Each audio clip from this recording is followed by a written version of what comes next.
A dream come true. Pangarap ng mother ni Ned na maging doktor siya. To please her, at the age of 16, he took pre-med college entrance exams at 4 universities. Pero bumagsak siya sa lahat ng exams.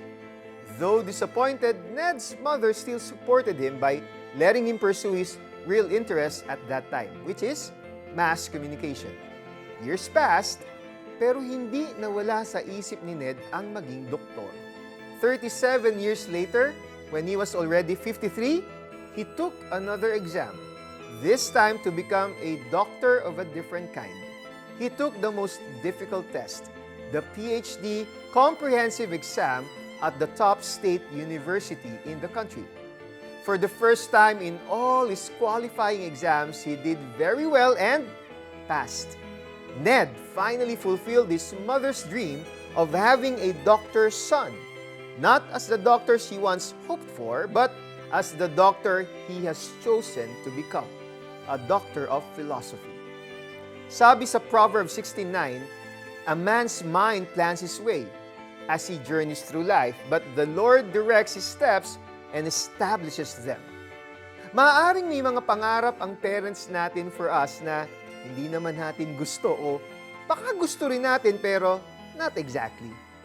People who love us may see something in us and guide us toward achieving a life goal, but it is God who clarifies His vision for us.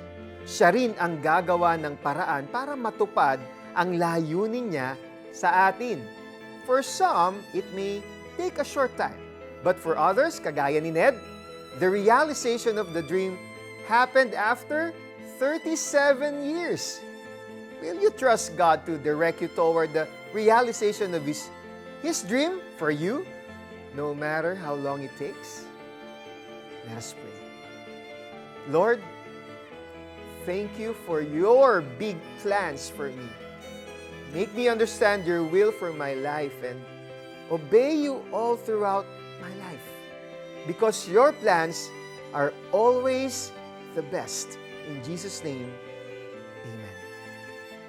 Study the life of Joseph, known as the dreamer, found in Genesis 37, 39, 40 to 50. Take note of how his dreams came to pass and how he saw God's role in their fulfillment. Ang tao ang nagbabalak, ngunit si Yahweh ang nagpapatupad. Mga Kawikaan 16:9. Ako po si Eric Tutanyes. Mangarap ka, kaibigan, para sa Diyos. God bless.